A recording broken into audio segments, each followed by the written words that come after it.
À bord de Mr Sam, Félix est le capitaine de l'unique bateau de la compagnie Mouettensi, un nom qui invite à la position immobile et l'observation dans l'estuaire, là où la Loire embrasse l'océan. Dès que cesse le moteur, d'autres sons apparaissent, d'autres senteurs, d'autres sensations. L'estuaire, officiellement, il s'arrête au pont. L'eau, on est en domaine maritime. Sur le papier. Après, l'eau est salée complètement ici, mais on subit évidemment les influences, les alluvions, enfin la couleur de l'eau, tout ça, on subit l'influence de la Loire. Le catamaran s'avance dans le chenal pour hisser ses voiles face à un vent estuarien. Il y a quand même des spécificités à l'estuaire, ce qui fait que le vent, il est souvent... là, il serait censé être sud-est, donc de par là, mais en fait, il vient dans l'axe de l'estuaire, pile poil d'est. Parce que le vent il vient du pont ou il va vers le pont en gros. C'est un peu la porte d'entrée ou de sortie ce pont. Une porte toujours ouverte sur le couloir de la Loire qui fait la pluie et le beau temps en France. À l'ombre des pêcheries, face à l'industrie, des oiseaux sédentaires ou migrateurs, tous savent qu'ici, la vase est nourricière et que le silence est d'or.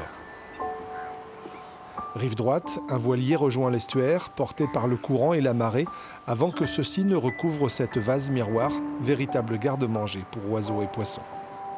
Moi j'aime bien ici par exemple, là on arrive vers Porcé, toutes les falaises, les petits coins de Saint-Nazaire qui ne sont pas très connus et qui sont très beaux. Et le moment c'est souvent, surtout en automne, là, vers 18-20 heures, où le soleil commence à être vraiment bas et là on a des super lumières sur l'estuaire. Je le fais plus rarement au lever du soleil, je l'ai fait 1 ou 2 fois et c'est aussi très beau.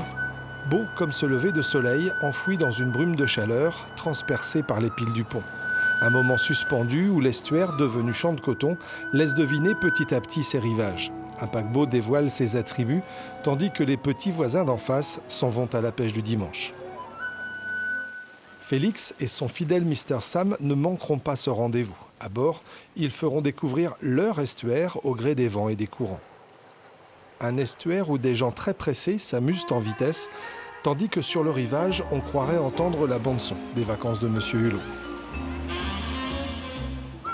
L'estuaire, un espace maritime tout proche où ceux qui s'y amusent côtoient ceux qui travaillent. Pilotes de Loire, marins-pêcheurs ou planteurs d'éoliennes en mer, ils ne voient pas ces baigneurs de l'estuaire qui s'en donnent à cœur joie. Mais peut-être qu'au soleil couchant, les uns et les autres iront raconter aux monstres marins leur belle journée dans l'estuaire de la Loire.